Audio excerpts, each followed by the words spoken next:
ప్రేక్షకులందరికీ నమస్కారం. ఈరోజు మన స్టూడియోలో ప్రముఖ ఆధ్యాత్మికవేత్త శ్రీచక్ర ఉపాసకులు మణికంఠ శర్మ గారు మనతో ఉన్నారు. గురువుగారితో మాట్లాడేద్దాం. నమస్కారం గురుగారు. పరమేశ్వరార్పణమస్తు. గురుగారు, జూన్ మాసంలో తులారాశి వారి పరిస్థితి ఓవరాల్గా ఏ విధంగా ఉండబోతుంది? ఆర్థికంగా, ఆరోగ్యంగా అన్ని విధాలుగా ఎలా ఉండబోతుంది గురుగారు ఈ నెల? తులారాశి వారు చిత్తా నక్షత్రం 3-4 పాదాలు, అదేవిధంగా స్వాతి నక్షత్రం 4 పాదాలు, విశాఖ 1-2-3 పాదాల వారు తులారాశిలోకి ఇచ్చేస్తారు. తులారాశి వారు ఎప్పుడూ కూడా ధర్మ అధర్మం, సత్య అసత్యము, నీతి న్యాయము ఇలా తులుతూగుతూ చేద్దామా వద్దా, చేద్దామా చేసేద్దాంలే, ఏదైతే కర్మ సిద్ధాంతం మీద ఆధారపడదాం, వచ్చేవి ఏమైనా ప్రయోగాలు ఉంటే కనుక భగవంతుడి మీద భారం వేద్దాం, ఇటువంటి నాడుచుకుంటూ వెళ్తూ ఉంటారు. తను చేసేది తప్పైనా సరే ఏం కాదు, భగవంతుడు చూసుకుంటాడు. తప్పైందనుకో భగవన్ నామస్మరణ చేద్దాంలే, దానికి ఏదో ఒక రెమెడీ ఉంటుందిగా అనేటువంటి ఆలోచన తులారాశి వారికి ఎక్కువ కనబడుతూ ఉంటుంది. అయితే తులారాశి వారి దగ్గరికి వచ్చేసరికి ఇంకొక లక్షణం ఏమిటంటే, మంచి విషయం ఏదన్నా చెయ్యాలి అంటే కనుక క్షణం ఆలోచించుకొని చేసేస్తారు. చెడు విషయాన్ని చెయ్యాలి అనుకుంటే అందులో తప్పులేమీ లేకుండా కరెక్ట్గా చేద్దామని 84% పరిపూర్తిగా చేస్తుంటారు. తప్పులు దొరకకూడదు. తను చేసిన తప్పులో తప్పు ఎవరైనా వెతుకుతారేమో అని తప్పులు దొరకకుండా చేస్తుంటారు. తప్పు లేని వారు తమ తప్పులు ఎరగరు అన్నట్టుగా చేస్తుంటారు అన్నమాట వీరు.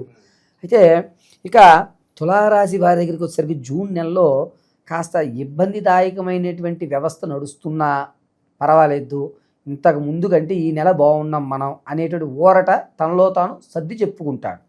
ఎప్పటి నుంచో ఆరోగ్యపరమైన సమస్య ఉంటుంది చూశారు, దానికి పరిష్కారాలు దొరుకుతాయి. ఎంతమంది డాక్టర్ల దగ్గర మీరు చూపించలే ఏ డాక్టరు లేడు, కానీ ఈయన దగ్గర దొరికింది, మనకి సమస్య పరిష్కారం దొరికింది అనే ఒక ఊరట అయితే లభిస్తుంది ఆరోగ్యపరంగా.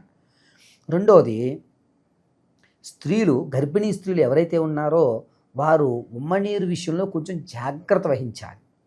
వివాహం కావాలనుకున్నటువంటి వారికి మంచి అవకాశాలు ఏర్పడేటువంటి నెల జూన్ నెలగా చెప్పచ్చు. ఇంతకు ముందు చేసిన యజ్ఞయాగ ఫలితాలు ఏవైతే ఉన్నాయో వాటి ఫలాలు అందుకుంటారు. అంటే ఈ వివాహం కావాలని సుబ్రహ్మణ్య స్వామికి, రాహుకేతువులకి ఎవరైతే పూజలు గావిస్తారో ఆ పూజా ఫలితాన్ని ఇప్పుడు పరిపూర్తిగా వీరు అందుకుంటారు. విద్యార్థులకి మంచి ఫలితాలు వస్తాయి. నా కష్టానికి తగ్గ ఫలితం నేను అందుకున్నాను, నాకు సరిపోతుంది, నా టార్గెట్ 80 వచ్చాయి, నేను ఎక్కువ ఆశపడలేదు, తక్కువ వస్తాయి నేను అనుకోలేదు, కరెక్ట్గా తన యొక్క నిర్ణయం ఖచ్చితంగా ఉంటుంది జూన్ అంతా కూడా. ఇక ఎవరైతే సినీ రంగంలో ఉంటారో వారి యొక్క గుర్తింపు లభిస్తుంది.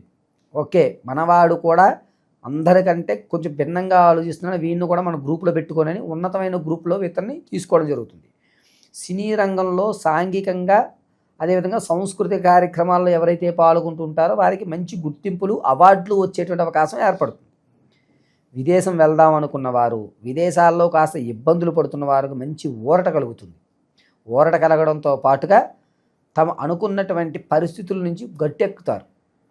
ఇక ఎవరైతే భూ సంబంధిత వ్యవస్థలు కానీ, రైతులు పంటలు పండించుకునేవారు కానీ, అదేవిధంగా రియల్ ఎస్టేట్లో ఉన్నవారు కానీ, స్టాక్ మార్కెట్లో పెట్టుకున్నవారు కానీ ఎవరన్నా సరే మీకు మిశ్రమైన ఫలితాలు ఏర్పడి పర్వాలేదు, నేను ఏదన్నా చేయగలుగుతాను, నేను చేయగలం అనేటువంటిది ప్రారంభమైంది, నాకు శుభసూచికాలు వస్తున్నాయి అని ఒక నమ్మకం అనేటువంటిది ఏర్పడుతుంది.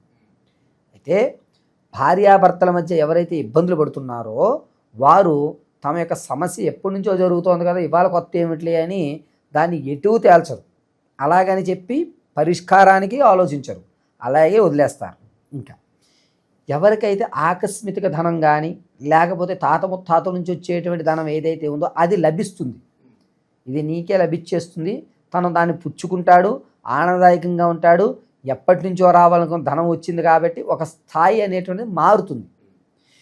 తులారాశి వారు ఉన్నతమైనటువంటి ఆలోచనలు కలుగుతూ, మీ మాటకి విలువ పెరుగుతూ, ఇతని దగ్గరికి వెళ్తే మన సమస్యకి పరిష్కారం అవుతుంది అనేటువంటి వ్యవస్థనైతే ఖచ్చితంగా ఈ నెలలో చూస్తూ ఉంటారు.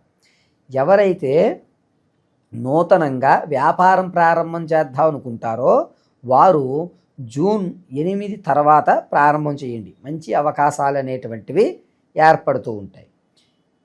ఈ తులారాశి వారు తమ స్థాయిని, స్థితిని మార్చుకొని మీ యొక్క స్థితిగతులను కూడా ఒక స్థిరత్వంలో ఏర్పరచుకోవాలి అనుకుంటే జూన్ నెలంతా కూడా కాలభైరవ అష్టానికి ప్రతిరోజు ఉదయం కాలభైరవ అష్టకం వినండి.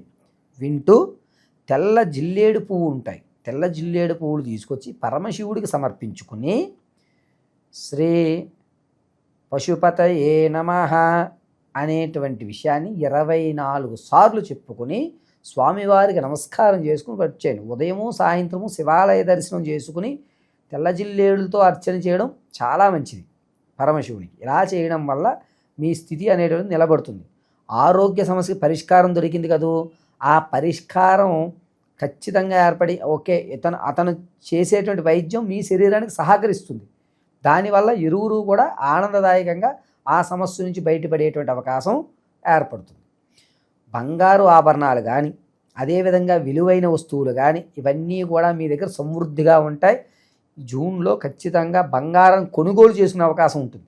1 రూపాయికి 2 రూపాయలు అనేటువంటి యాడ్ అయ్యి మీ ఆర్థిక స్థితి మెరుగయ్యేటువంటి పరిస్థితులు ఏర్పడతాయి.